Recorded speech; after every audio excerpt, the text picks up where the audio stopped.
You're listening to the Full Gambit podcast with J. Michael Phoenix. Straight talk. No BS. No BS. Inviting you to get off your ass and talk to somebody. Oh boy. It's the Full Gambit podcast, and we're back. Another amazing taping, joined by Theo Tsavoussis, What are you rather, crypto evangelist or crypto enthusiast? What is the better title? During the bull market, I'm a crypto evangelist. Okay. I toned down a little bit during the bear market just as an enthusiast. Okay, so when we a little bit in the red and trading sideways, I'm just an enthusiast. I'm still an enthusiast. But when that bull market arrives, green candles and all-time highs. I cannot shut up. Oh. I become full-on evangelist. Island preacher. There you go. All right. Yeah. So over the past few weeks, since I started this podcast that you've been on, a lot of people have asked this question, why and how? And I also want to talk about recent events and what's going on in today's market with the new CPI data and what the Fed is going to do. Why are they so involved in some of the things that I heard in my little quote unquote due diligence and research, which you should always be doing, is doing your own research and educating yourself along the way so you understand these terms and terminologies. That just didn't sit right with me in my overall philosophy, because I think of it as pretty much borderline evil.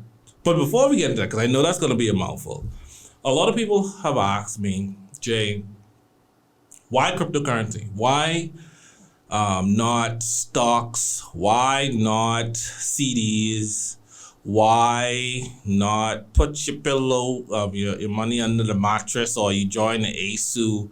Why cryptocurrency? What drew you in? I have my personal answer, but you are a crypto enthusiast. At the very least. At the very least. What brought you in? Tell me what brought you in initially. Well, okay, so I have a background in computer science, and so, with a degree. And so when I came across Satoshi Nakamoto's white paper. Okay. And back in 2011. I should drop that in the link. Description link below. I'll definitely drop that in the description link below. It's a short paper. It's like 6 pages. But it's dense. I mean, tough. And so it was a combination of cryptography, finance, right, and this idea of a blockchain. Okay. And so for the first time, he described a way to have a peer-to-peer transaction system, cash system, that involved no middleman, and you didn't need to trust anyone. Because the mathematics, the cryptography would prove that what an individual was saying was true. Okay. Or prove that it wasn't true. So you could validate it. It was fraudulent proof. Well, what happened is that the way that Bitcoin worked, which is what he published, was that these individuals who had computers, who were called miners, who became called miners, they ran a computer program that everybody downloaded and ran, same program. And basically what it did was prove one computer every roughly 10 minutes would arrive at a solution to a cryptographic problem and could prove that they had the correct solution. And so the way it works is that the miner that finds a solution to the problem publishes it it on the network instantly. All the other computers stop what they're doing. They verify it. And if, in fact, it is correct, you would it be is rewarded. added onto the blockchain, and you are rewarded a certain amount of Bitcoins. Okay. In when it first started, it was 50 Bitcoins that were rewarded every 10 minutes to the computer that solved the problem. And in those days, it was a much easier problem to solve because there was a lot less computers on the network trying to reach a solution. Right. Because the way that it works is that every 2 weeks, the problem adjusts in difficulty, Right. depending on the number of computers that are on the network, so that the solution always comes out roughly every 10 minutes. Okay. Okay? Have you seen one of these problems before? Like in one of the earlier problems? Like what type of math are we talking about? Well, so most people won't understand it Mm-hmm. because they haven't come across it. But a good analogy, which I'm going to give you instead, is the multiplication of very large prime numbers. Okay. So in math, these are called one-way functions. And the reason they're called one-way functions is because you can take two large prime numbers and multiply them together very easily. Right. But once you have that big result, if you give that result to someone and tell me the two numbers that are multiplied together that produce this result, There's so many variations. that's a much more difficult problem to solve. Correct. Because basically you have to try every one until you get the right one. Mm-hmm. So similarly, the Bitcoin algorithm is based on this kind of cryptography, although it's a different algorithm than solving for prime numbers. Right. And so the actual name of the work that's done, it's curved elliptical cryptography. And so they use an ellipse and a certain equation that then produces the equivalent of what I just described. So you're a tech academic, so that's what drew you in initially. Correct. I could understand what the math was. I could understand the computer science. I also delved into cryptography, and so I said, wow, this thing is amazing. It actually works. Okay. And it was the first time that anyone had come out with something that worked. And the beauty of it is that you don't need a trusted third party to verify the transactions like you do with a bank, where, if I write you a check and I write somebody else a check, and I don't have enough money to cover it, right? Whoever gets to the bank first and cashes it, they'll get the money. The second one will say, the bank will say, well, I'm sorry, there isn't enough money in the account. Right. So they are the trusted third party. Plus, they hold your money. Okay? And of course, financially, there's, in times of trouble, there's a downside with that. We've all seen bank runs several times, and in times of recession or even depression, right? Banks have closed, and so and we also have the problem of fractional reserve lending, where it means that the bank only holds a fraction of the amount of deposits and lends out the rest. Now, I've heard the term fractional reserve lending, right?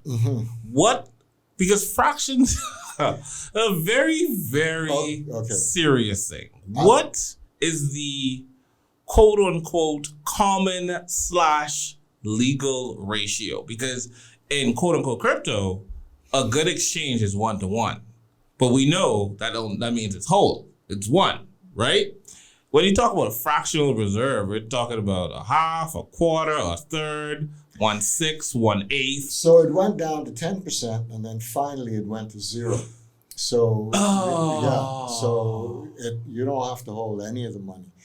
But I'll tell you this. Legally, you don't have to hold any of the money. Legally, that changed, I don't know, during COVID. And it went from 10% down to 5, down to 3, down to 1. And then finally, there was legally, you didn't have to hold any reserves whatsoever. And so here, I'll tell you where it came from. Okay. It came from the original banks, which were the Italians, the banchi, around 1600 or so. Okay. When they first set up. The banchi. What a good name. Yeah. It means table. Okay. Because they used to set up tables where you'd come to borrow money. Okay. The money changes. Yeah, exactly. Yeah. And so what happened is that people would bring their gold, right? Mm-hmm. And say, I want you to hold this for me.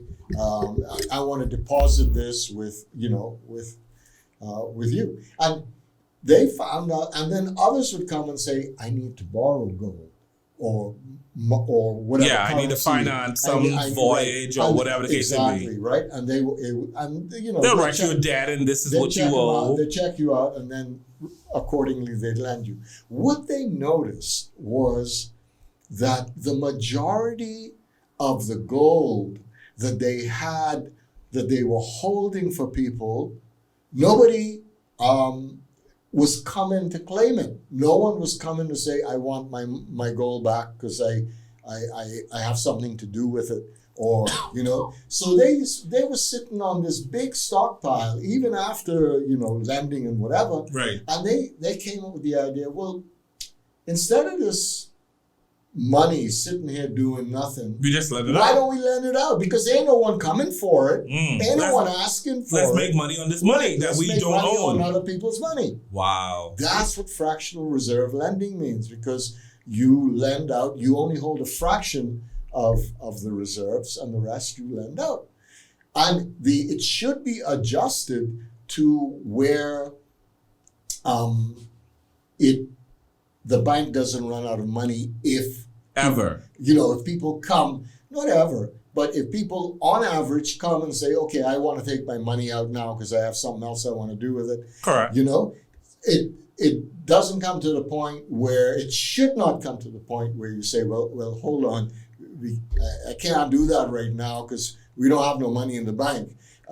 Everything's loaned out, right? Come back in 1 week and we'll have your money for you. And this is the advantage of digital money, because now everything is available, because you could just put a code in and send digital currency, and hopefully you pull it off some ATM or transfer to whatever. Well, that's the question on, you don't have to have physical money anymore, but if your balance sheet doesn't have those digits on it, then you can become insolvent. And this is what happens when there's a bank run. If too many people come to get their money out all at the same time, right, the bank just doesn't have the money to give it to you. And this happened back in 2008. And this was... the crash happened. It was starting to happen. And there was going to be a lot of banks that were going to be in trouble had the Fed not stepped in and bailed everyone out. And so... I really despise Obama for that one. Well, I mean, his hands were tied. I mean, what could he say? No? No, he can't say no. You know how many billionaires, trillionaires, gazillionaires you would have, you'd be in their bad books? No. I mean, it wouldn't be worth $1 billion, $1 gazillion, $1 trillion anymore. Look, we live. They would have been wiped out. We live under this misconception that presidents and governments run the show. Run the show. They don't. They don't.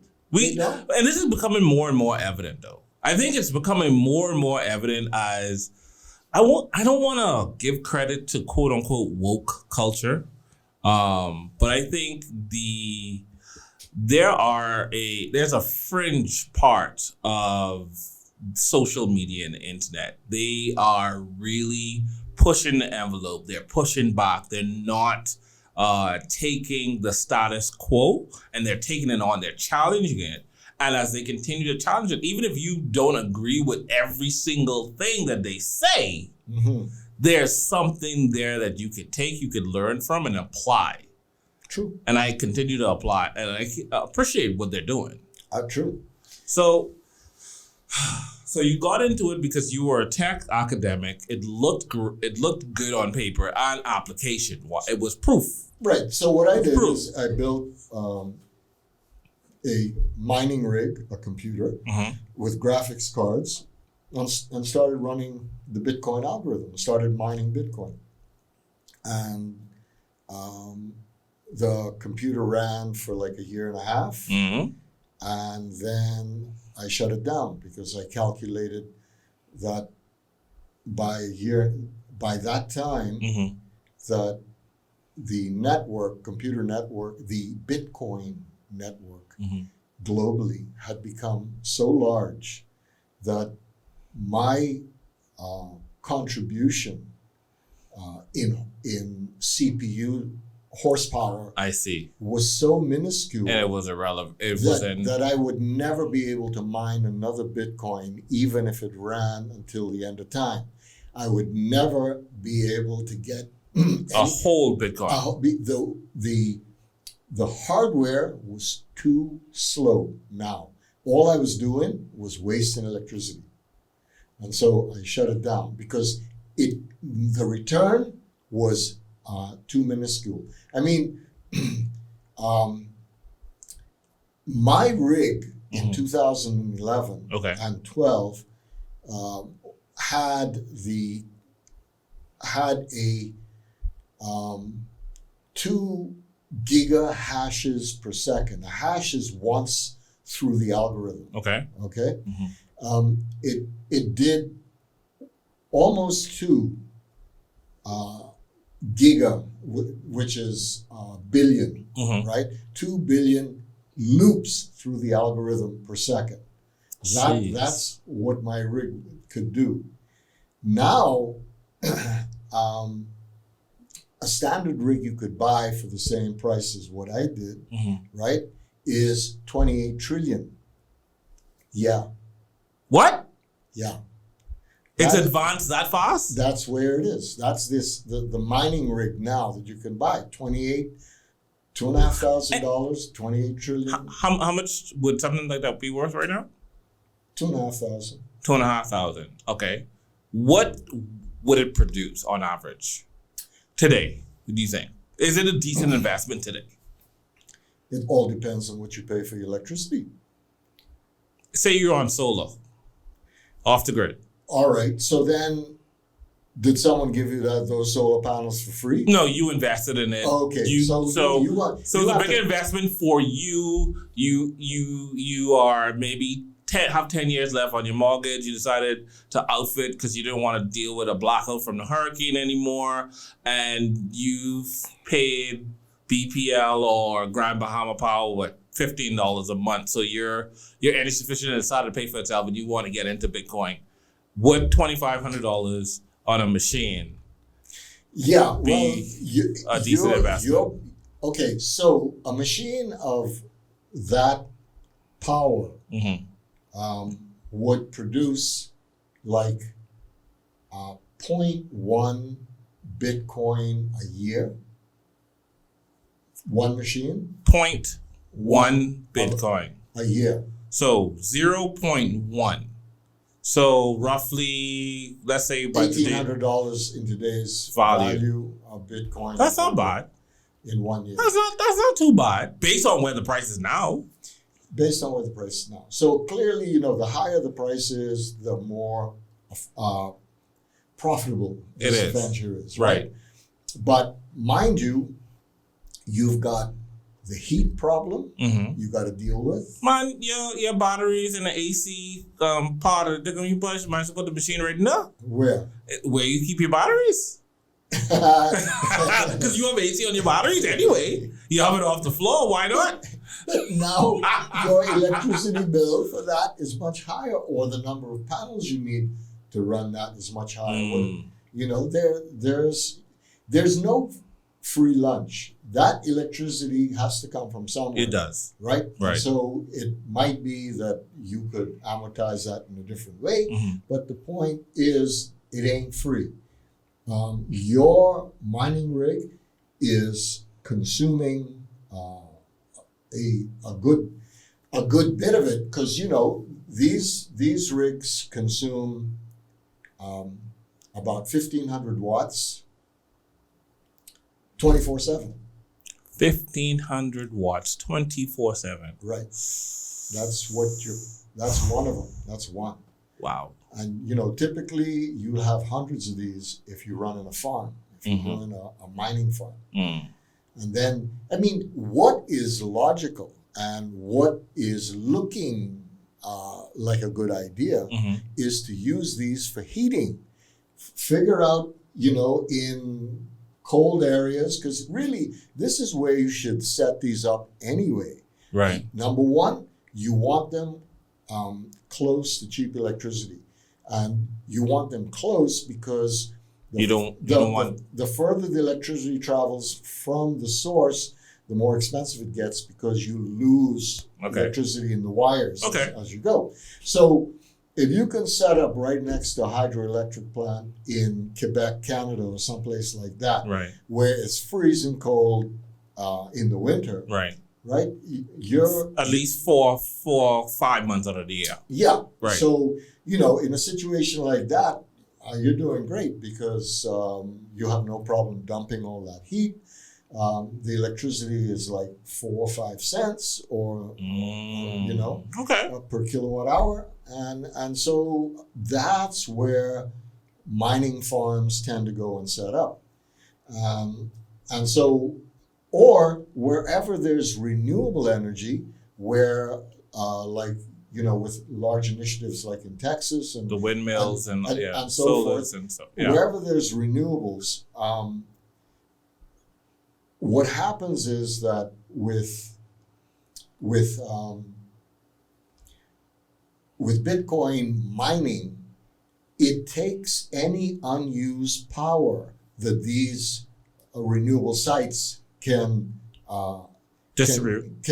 muster, and uses it, making them in other words, flattening the curve of demand, because normally you have peaks in the morning, peaks in the evening. So it makes it more efficient. It makes it more efficient because you're consuming the same amount of electricity 24/7, and you'll take as much as they can produce, whatever excess energy. And so, in other words, you're helping renewable sources to become more profitable, and you're stabilizing the grid, because you're absolutely always consuming the same amount of electricity. So it's set up by Bitcoin rig by the Sports Center with the solar from the... Well, if they let you plug in. Well, you know, a good place would be, I don't know if the system is still working, but down by Inagua. Inagua? Was it not Inagua that the former government set up a solar plant?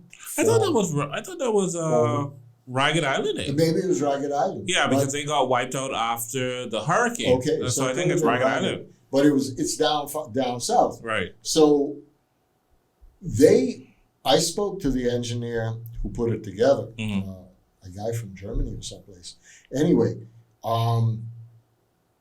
the settlement that was there, it was not very large. The solar facility, was a 1.4 megawatt facility. And they're not even using all of that. They're just using like a small fraction of that. They were using 40 kilowatts. So there was over a megawatt that's was crazy being generated and not used. And no way to distribute that to anybody else because it's such a remote key. Correct. And so a remote island. Let me a say remote that. island. Right. So if you could set up a mining farm down there, you could be mining. But the conditions are not great for mining on Ragged Island. Because of the excessive heat and humidity from the weather. And the salt water. And, You would be changing out equipment almost every month. It's very expensive to do it there. Right. Yeah, I looked into it. So, I mean, I priced out the whole thing, and it's much more sensible to go someplace north or far south, wherever the temperature is cold, and so that was how I got into mining, and the reason that I was attracted to Bitcoin was because it brought something new to the world. It was a new innovation. It was an entirely new innovation. It was money that did not need a central authority to create. What was the value initially?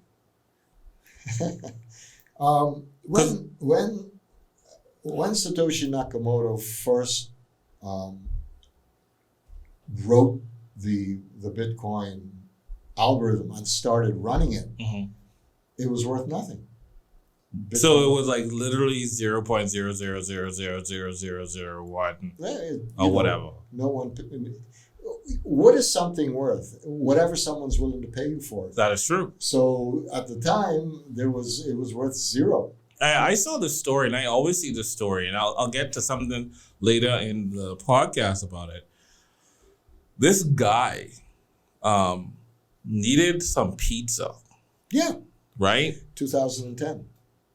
And he gave up, I would say it was what? 10,000. 10,000 Bitcoin for 30... Two pizzas. Two pizzas, like $35. Yeah.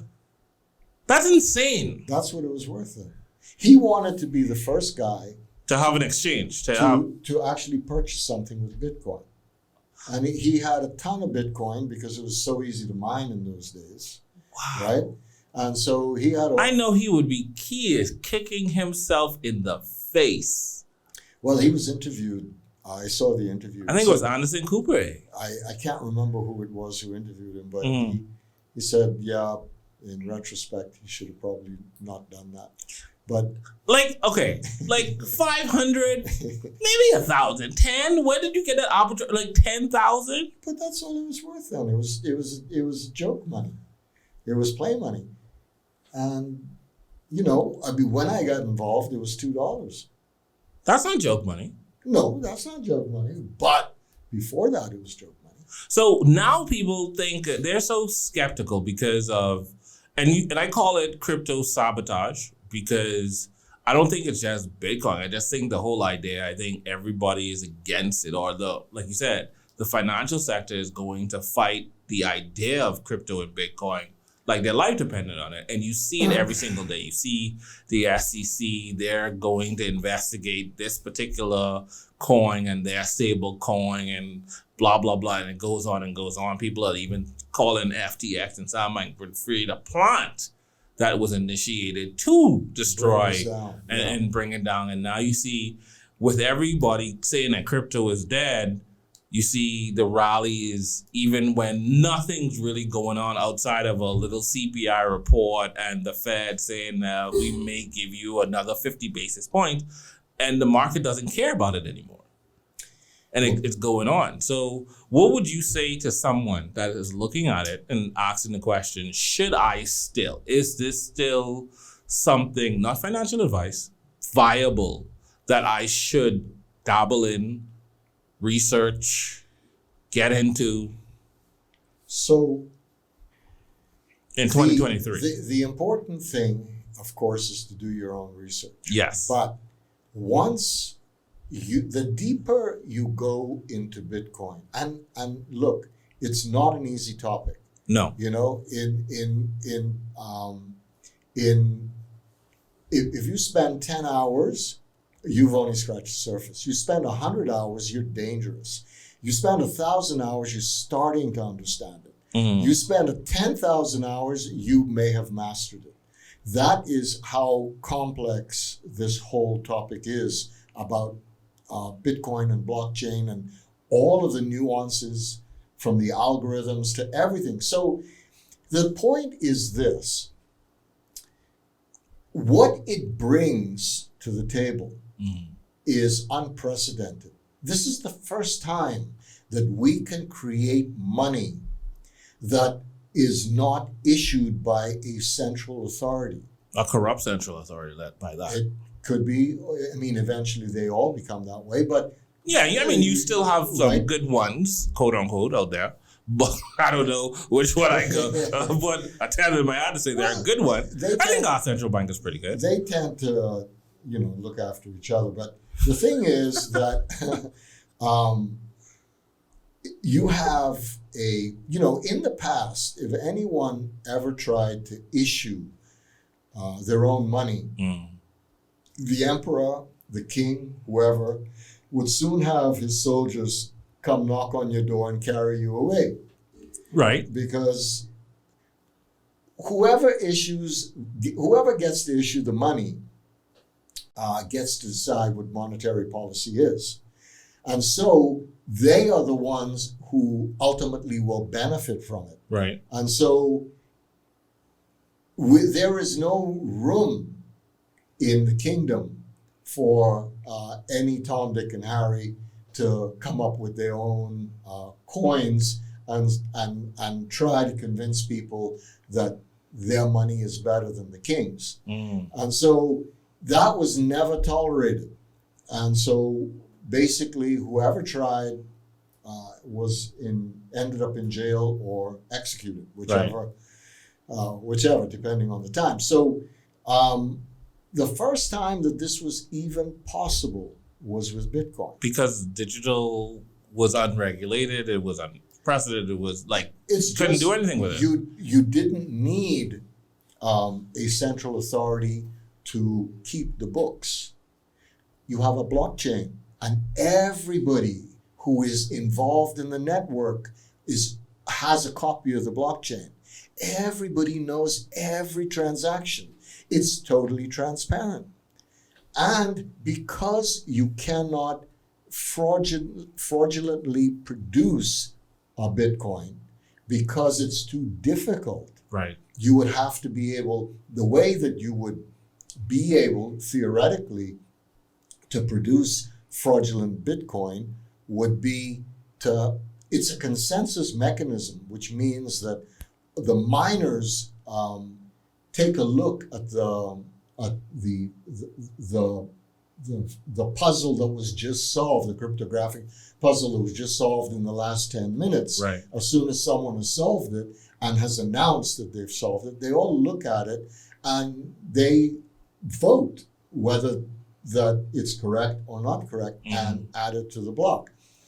To have a chance to publish a fraudulent block, you would need 51% of the computing power of the network. And the computer power of the network is what right now? The computing power of the network, I haven't checked recently, but it was somewhere in the neighborhood of 200 exahashes per second. Now 200 exa is, okay, so we have giga, which is... Why are you doing this to me? 10 to the 9, which is... Right, 10 to the 9th power, trillion, yeah. Right? 10 to the power of 9.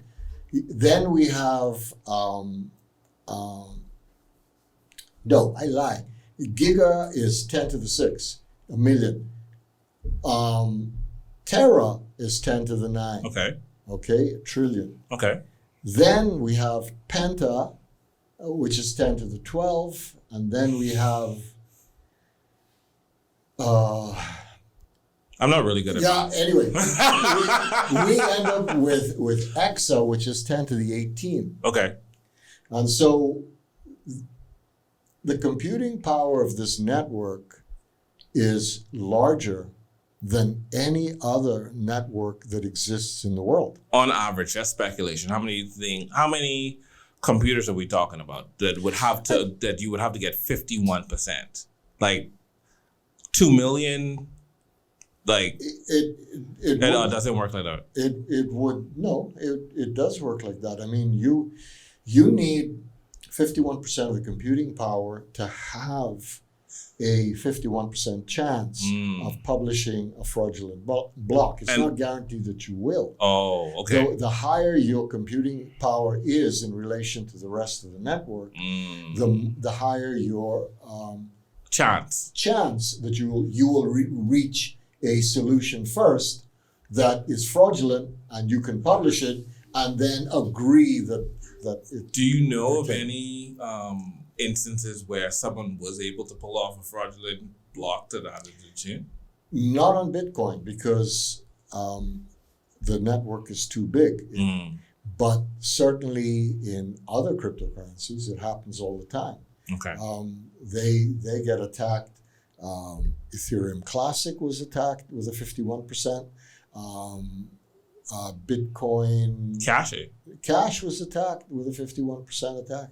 So there's lots of cryptos that are routinely compromised that way. Because a lot of money is in the market. Like, this isn't no play, pyong, little experiment situation. It's grown exponentially. This is the problem with having a weak network. It is more easy. There's a website called 51 something. I can't remember the name, but it tells you how much it would cost you to rent cloud computing to attack different cryptos. What? Yeah, and you could do it, and according to. Can you get anything on the internet? Like, you can do a 51% attack, and you could buy the computing power you needed to do it. But with Bitcoin, for instance, the result is zero, because if you added all of the computing power of the cloud, which means Amazon, AWS, Microsoft Azure, Google Cloud, put all those together, they don't come to 1% of the computing power of the Bitcoin network. You have to be kidding. I am not. You have to be kidding me. This is how big it is. It is humongous. It is the largest. Now, mind you, these machines on the Bitcoin mining network can do nothing else. But they are programmed at the hardware level. They use ASIC machines, which is application-specific integrated circuits, which means that the circuit itself has the code, the Bitcoin mining code, built right into it. So what that means is that this primary function. Its only function. Solo. It can't do nothing else. It's built into the hardware, which makes it 50 times faster than a conventional general purpose computer. A conventional general purpose computer can do a lot more than mine Bitcoin, right? You can get it to run Excel or anything else that you wanted to do, open a website, whatever. These mining rigs can do one thing and one thing only, and therefore it's in the hardware and not changeable and 50 times faster. And so that's why these mining rigs, and they've become, the technology has become faster and faster and faster. Like I said, you've got 28 terahash machines now, which is, hash is 1,500 instructions of Bitcoin instructions. That's what it takes roughly. Right. So that is one iteration through the loop. So it's 1,500 instructions times 28 trillion. This is a lot of math. It is. But For the basic consumer. yeah. If right? The deal, man, listen, I need something, man. This ain't working. They ain't paying me enough. The government's stupid. I don't have a pension. So look, how do I get into this thing? You don't need to go mining, Bitcoin, and I'm having to understand. Not anymore. The numbers. No, you can go to exchange and buy some. Okay. Okay, and probably that makes a lot more sense, especially when the price is low, because trying to mine it takes mining Bitcoin is no longer an amateur sport. Mining Bitcoin This is a pro level. Is now at pro level. This is corporate. You've got corporations that are in it, and they're doing it extremely well. So that's who you're competing against. Mm-hmm. And so, the days of mining were when I was doing it, back in 2011. The early Wild West. Yeah, the early days, that was the best time to mine.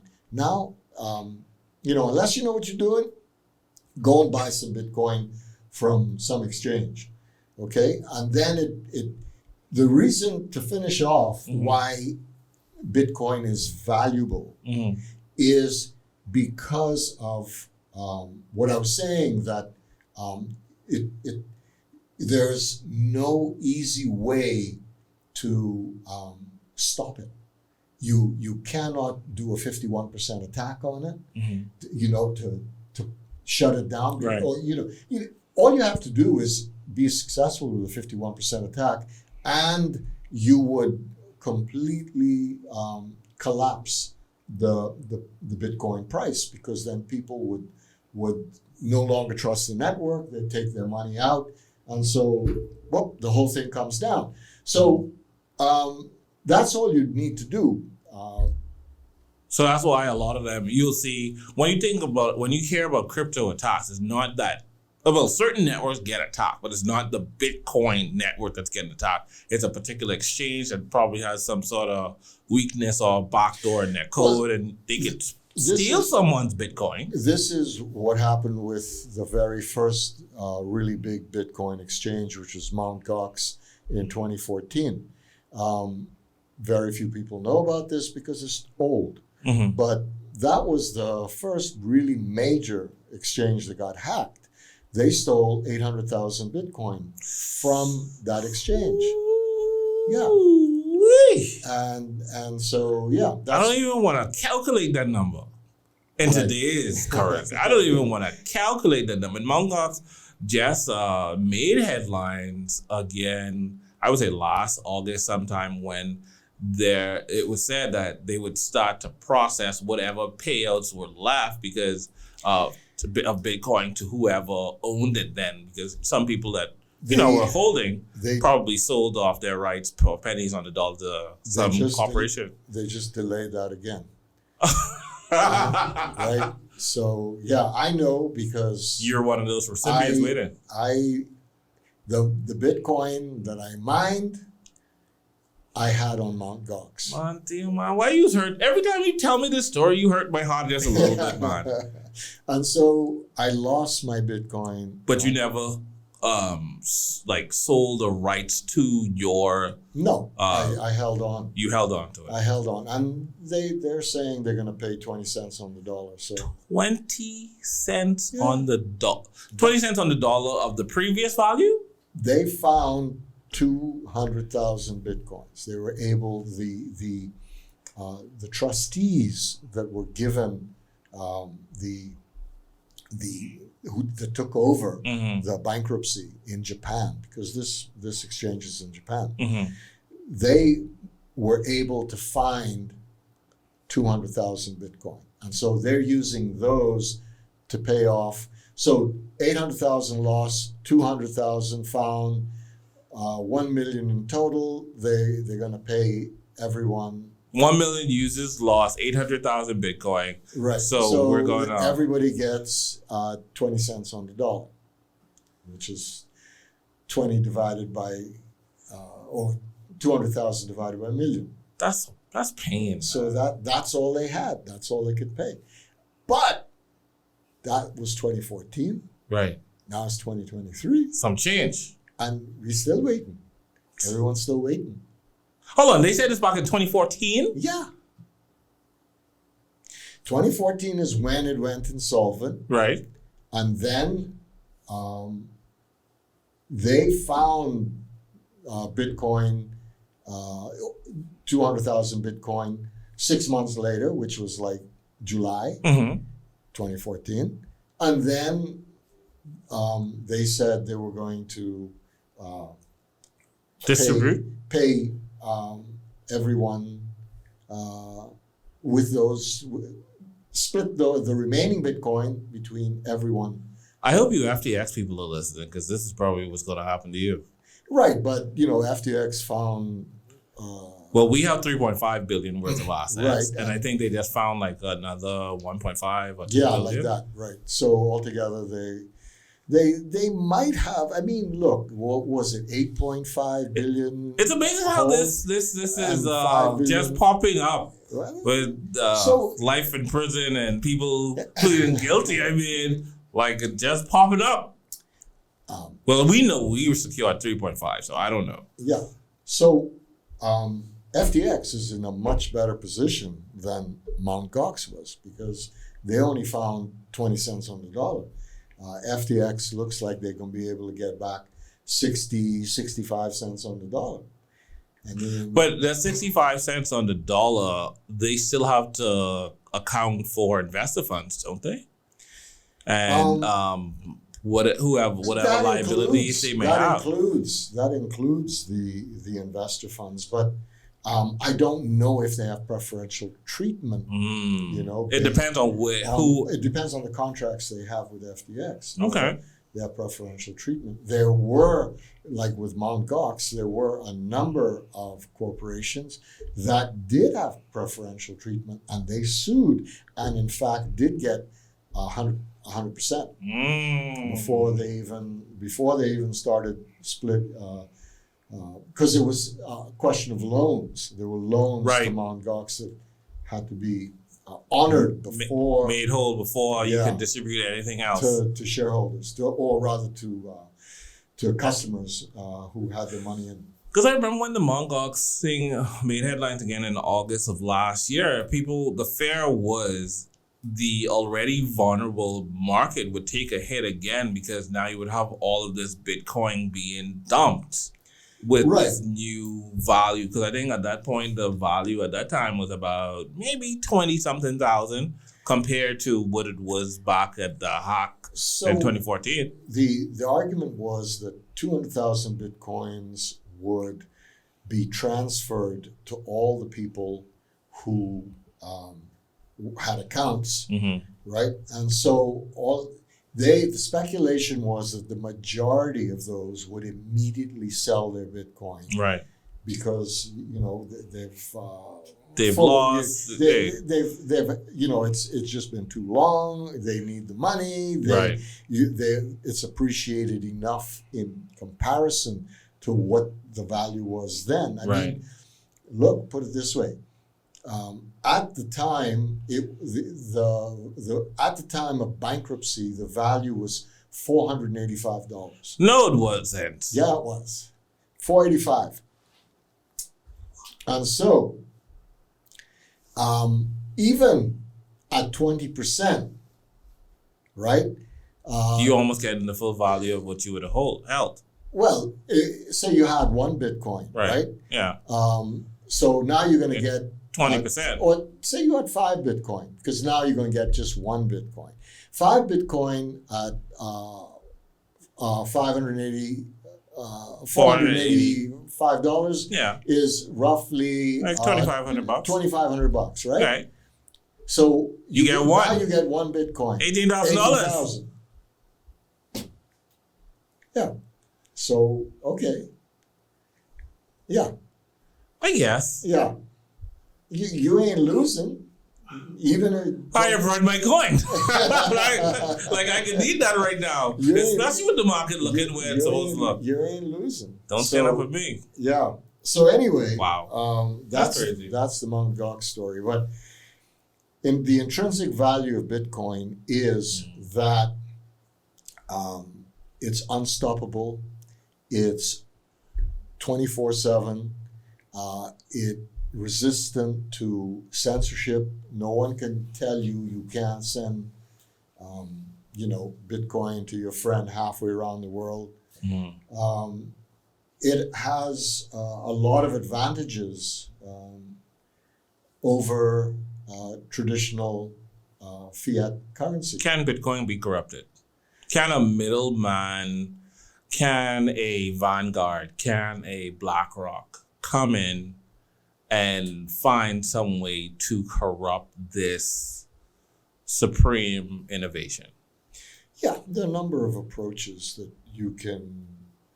can be used. Number one is the market cap of Bitcoin is quite small in comparison. It's $300-400 billion at the moment. Quite small in comparison to what Vanguard and BlackRock can do. Okay, yeah, right? Because they've got trillions of dollars, like 20 trillion between them. 10 trillion, 15 trillion, yeah, whatever, right? Right.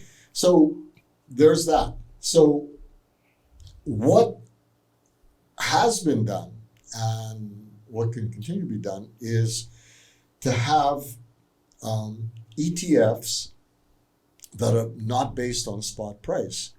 They're simply futures based in US dollar.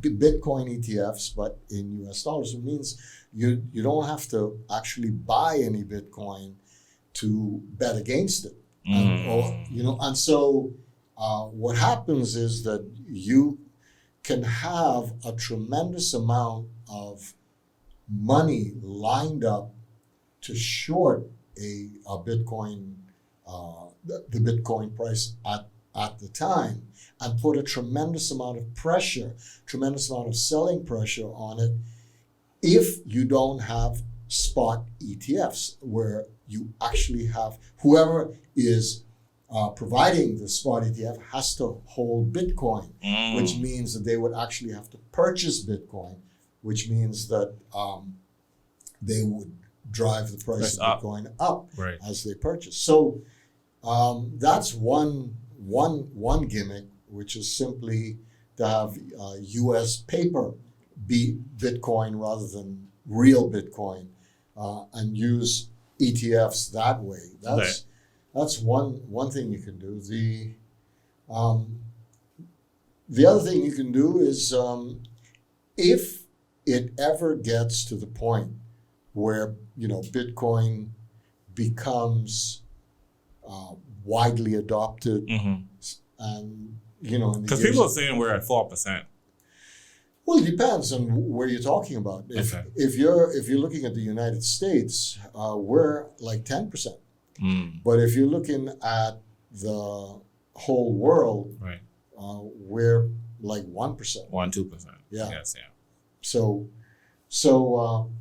but if there's widespread adoption and the value of Bitcoin goes up tremendously, I mean, 100,000, 200,000, Speak my language. So at that point, it may be perceived as a threat to the US dollar, because if it gains the market cap of gold, for instance, say Bitcoin goes to 10 trillion in value, and more central banks start to I saw a story that one started to adopt it. Yeah. There are a number of central banks looking at it as an alternative to gold to shore up their reserves. So once you get that, and El Salvador with their adoption of they were ahead of its time. right, and it's a crazy experiment, but Just a poor country trying to do something. yeah.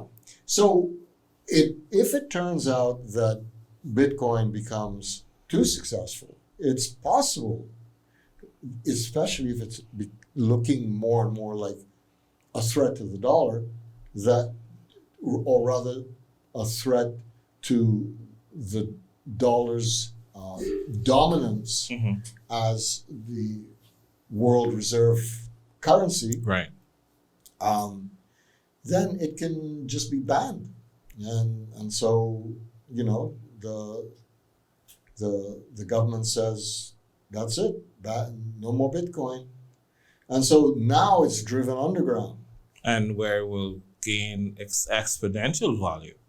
Well, it depends. Not necessarily so. Because, You don't think so? Well, here's the problem. Institutional investors can't touch it anymore. Now, institutional investors is where the money is. That's what drives the price. Right? So they're not going to be able to touch it.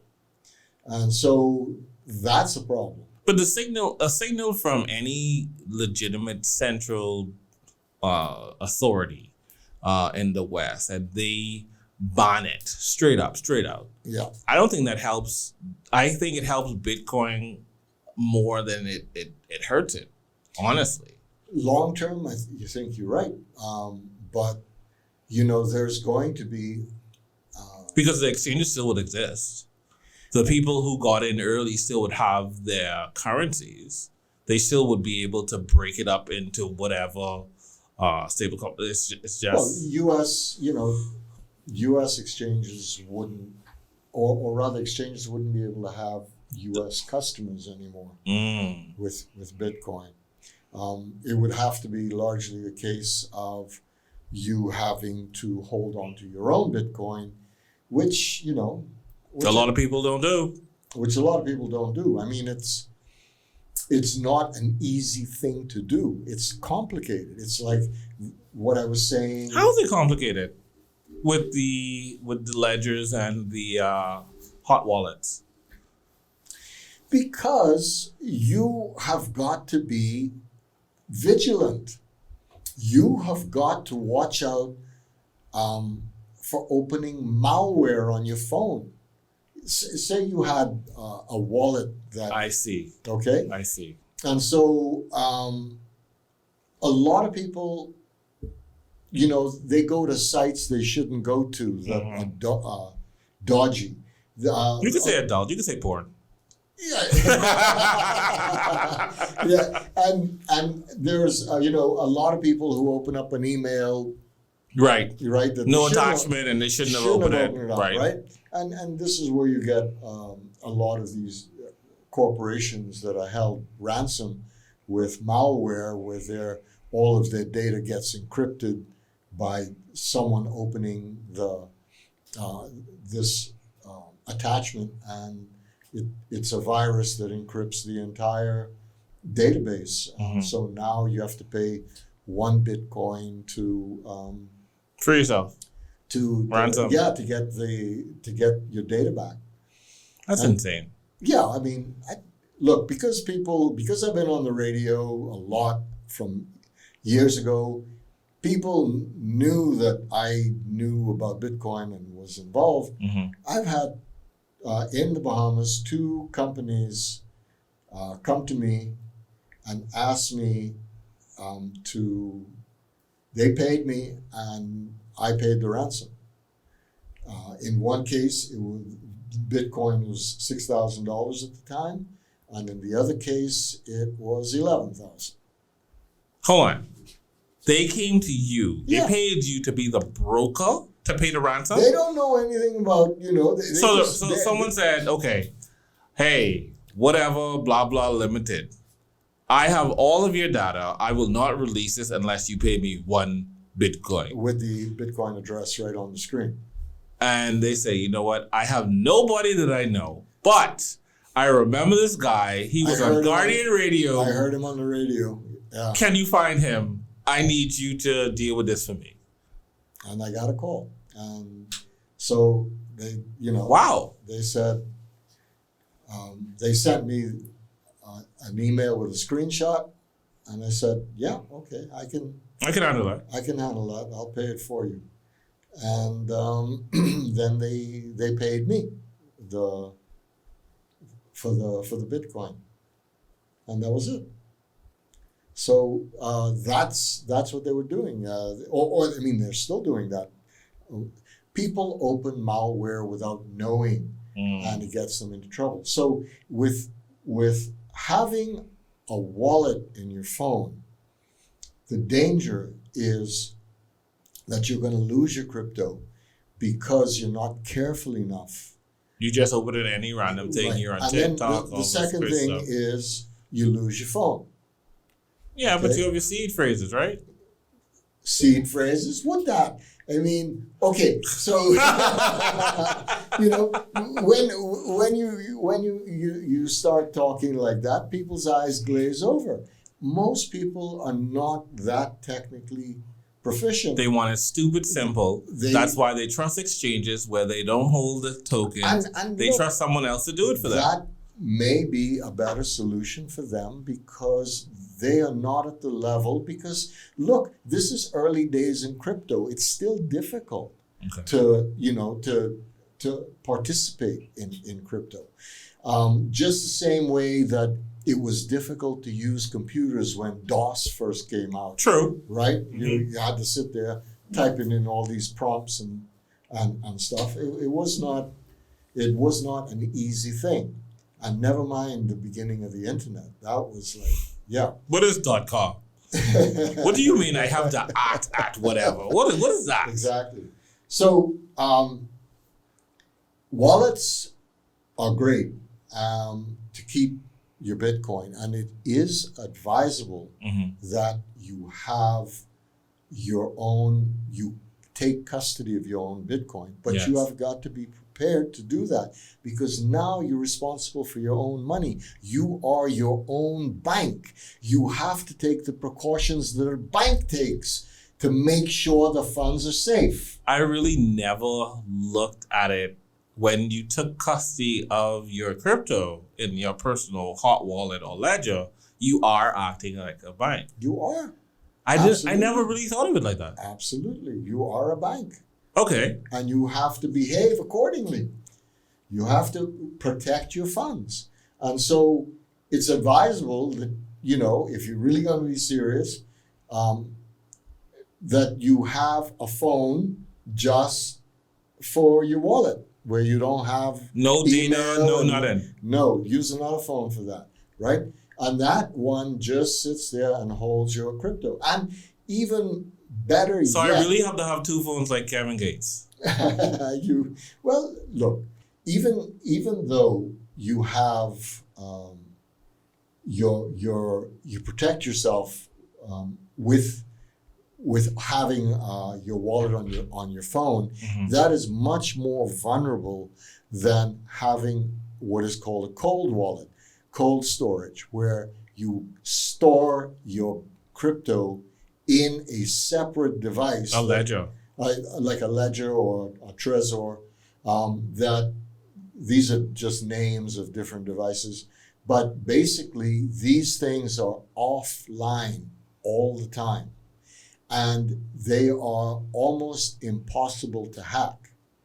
And so your crypto is far more secure on a hardware wallet because it's not going to be online like your phone is all the time, and far less susceptible to hack. So would you say, let's say this, if you are getting into the game and you're saying, hey, you know what, I am going to go in and buy me some, and I know you're Bitcoin Maximus. Only recently. But only recently. I'm going to get Bitcoin, Ethereum, BNB, Solana, and some other blue chip boys. While they're cheap, well, because they're rising, so they might not be as cheap anymore, right? I should put that on a cold storage as opposed to just putting it in a hot wallet and keeping it on the exchange. Okay, so first of all, cold storage wallets are a little bit more difficult to use, and you have got to. You gotta take your time. You've got to protect your device. You got to store it somewhere where someone. Don't put it in a safety deposit box. Well, it depends, because then how easily can you transact with it? You got to wait for the byte to open, and you have this, I mean, you might want, if you're dealing with Bitcoin, let's say right, and you say, you know what, hey, I have this loose, just say arbitrary amount, $10,000, right? And I want to buy the $10,000 worth of Bitcoin. I'm not going to need this $10,000 right now. If you don't plan to touch it, put it in a safe deposit box. Put it someplace safe like that. Right. Every time that you initialize a wallet, a crypto wallet, you get these words that you are encouraged to write down. Yes, please. Don't type it anywhere. Yeah. Write it. Don't make photos of it. Do No. not let this get onto the internet in any way, as a photo, any. No, it's Write it with write it with pen. Yep. In the sequence that they give it to you, with the correct spelling. With the correct spelling, and so if anything happens to your wallet, whether it be a phone, whether it be the hardware wallet that you bought, you can recreate. You can buy a new one or download a new one if it's on your phone, and recreate your wallet just the way it was, with all the currency in it. Yes. Whatever laptop, whatever phone. Right. Yeah. Absolutely. So you can recreate your wallet just by knowing those words. So do not lose those words, because if you do and you lose your device, you've lost all your crypto. The trick for me is to put it in your favorite book that doesn't part with you. You want to put it in your Bible? Go ahead. I have mine in a book, and that book doesn't leave me. It's something that I store in my office, and I misspell a few of the words just in case someone else comes. I would advise you against doing that, because if someone wants your crypto, they're going to come and say, "Give me your book." I don't much. I don't much on the wallet. Yeah. So don't tell people where you have this thing. All right. And Nick, you could bleep that out for me, please. Thank you. and the next thing is that when you write down these words, you should put it in a Ziploc bag so that it doesn't get wet. It doesn't get wet. Put it in a tamper-proof envelope so no one else could open it up and see it without you knowing. This is some serious precaution. Yeah, you have to do that. And so otherwise you run the risk of losing your crypto. And is it worth it? Yeah, of course. Of course it depends. Look, if you have $100 worth of crypto, it might not be worth it. But if you got $1 million worth of crypto, yeah. What if you have $100 worth of the right crypto? What do you mean the right crypto? The right crypto right now. The only crypto that if you put a piece of it today and 20 years later. Oh, well, yeah, of course. I mean, because you're young, we're talking about young people investing. I'm trying to encourage young people to get into this, because the game has definitely changed. You're not going to get and make the money that your mother, your grandparents were able to make, the property prices that they were able to take advantage of. I would say do the homework so that you understand what you're getting into, how wallets work. Right. And then choose a wallet. If you're going to go with a software wallet that you download onto your phone, if you don't have too much to put in, I mean, as the value grows, that is more incentive to move it to a hardware wallet. But if you have it on as an app, and it's two ones that's out there that's really popular, right? It's MetaMask and then it's Trust Wallet. There's Trust, there's MetaMask, and I think Coinbase has one too.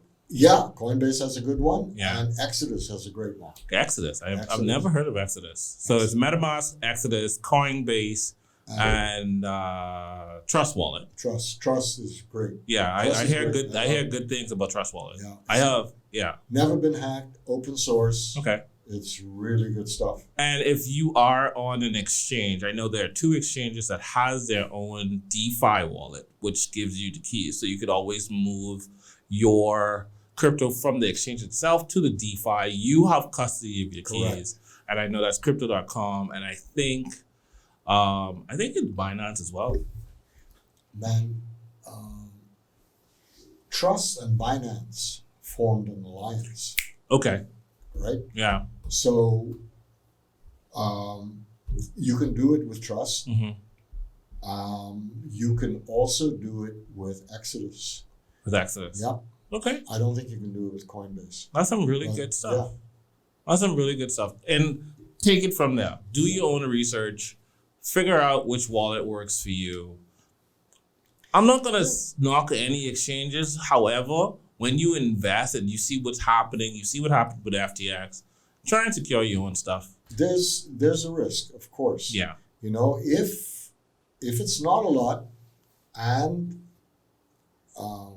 you know, you don't feel comfortable holding on to your own or acquiring the knowledge of maintaining a wallet securely, then perhaps it's a better idea to leave it on an exchange. But be careful, because look what happened to FTX. Right. Right? And so... You know, how about this? Let's make a crypto bank. Yeah.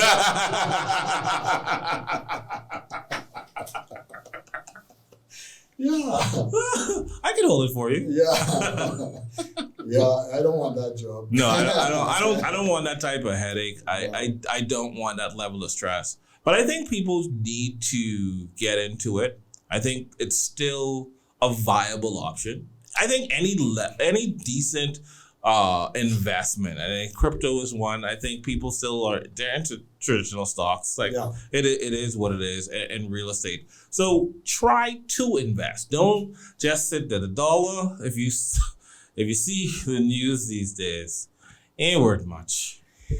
Well, the thing is, the value keeps going down. Inflation, you know. It ain't worth much. Do something with it. Let it stretch. Let it multiply. What's the worst that could happen?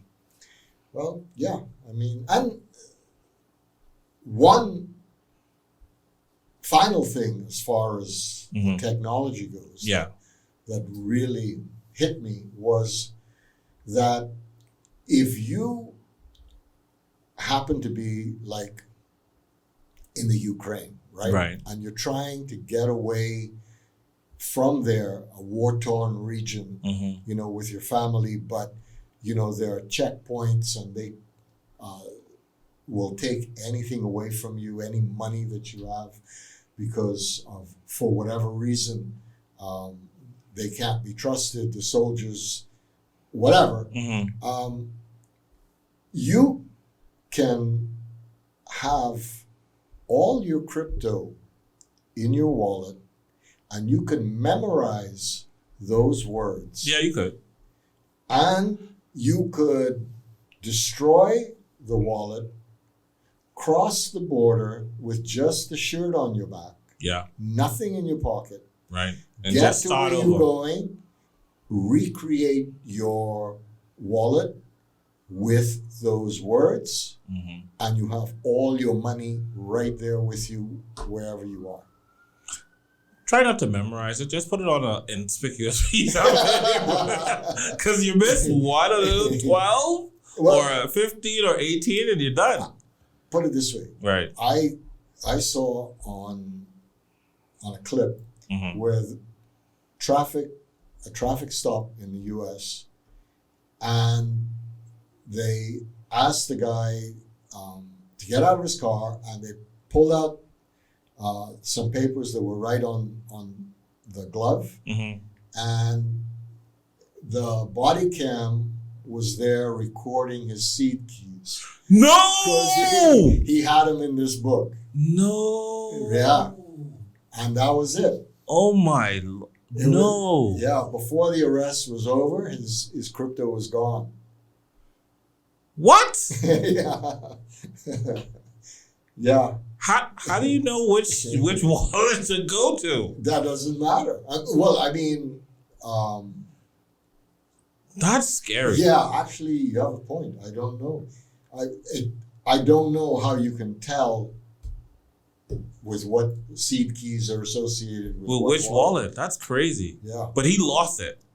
apparently. I mean, that could just been A little story. a story. A sad story. Decided to Yeah. GoFundMe to buy more crypto. But definitely the word was out. I mean, That's sad. Unless someone who knew him and when they saw it, they were like, "Oh, I know what you do. I know which one. I seen I'll just that wait." ledger before. Wow, that's So, crazy. Yeah, but it is possible to carry all your wealth in your head for the first time in history. It's never been possible before. Mm. Yeah. I'll try to memorize mine. Yeah, well, I mean, you don't want to make a mistake. No, mine's pretty good words. Pretty Yeah. good words. Okay, Yeah, cool. I mean, they're all reasonable words. yeah, They're from a database of reasonable words. yeah, definitely. And you can't mess up the sequence. Right. You can't mess up the sequence. But okay, in 2023, crypto is still relevant. The price is going up. That's a good thing. CPI is down. Powell is, I don't know if to call him dovish or hawkish. I don't know. I don't know how to feel about him right now. Depends on what he does next. Yeah, I think the next meeting is February, just a little bit before the beginning of February. I don't know. I haven't checked. Okay. Yeah, so the next meeting, the CPI data is down. Mhm. Inflation is going down for it's been down for the consecutive, third month. Mm-hmm. So things looking good, maybe. We'll see. Next time we talk, maybe we'll be at 24,000. Who knows? All right, guys, it's been the Full Gambit Podcast. Just continue to have conversations, man. Thanks for listening. And remember, one good conversation can shift the direction of change forever.